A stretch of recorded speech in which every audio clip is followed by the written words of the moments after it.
Piyano çalmayı bıraktım. Annemin sesiyle boğuldum. Dünyamın sadece gri ve siyah renklerle oluştuğu o günlerde seninle tanıştım.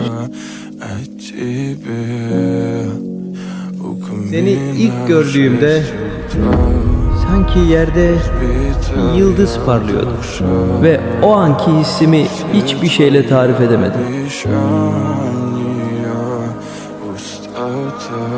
Birlikte yaptığımız ilk ve son konserimizde bir şey anladım. Meğerse bunca yıl sadece kendi melodimi aramışım.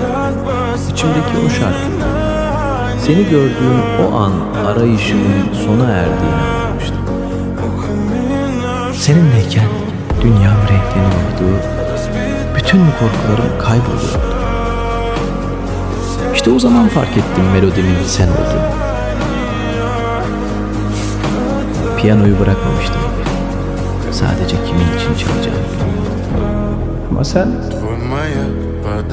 benim piyano çalmam için tek gerçek sebebimsin.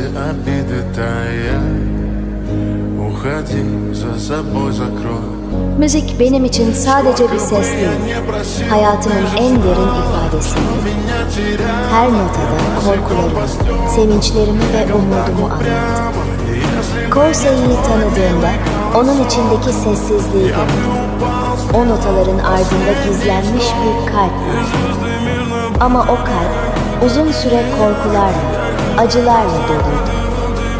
Ben ona bir yalan söyledim. Aslında o yalan benim en büyük korkum.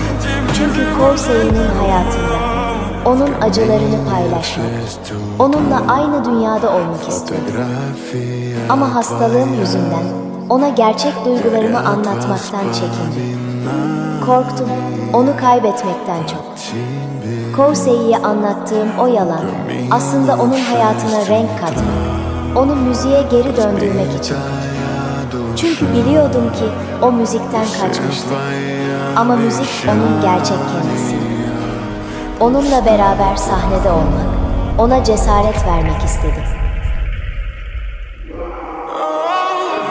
Hayatım kısa olabilir ama Corset'e dokunabildiğim, onun kalbinde bir iz bırakabildiğim için mutluyum. Çünkü gerçek sevgi bazen susmak, bazen de cesaretle yalan söylemek demekmiş. Sen o gece bana sormuştun ya. Peki ya sen?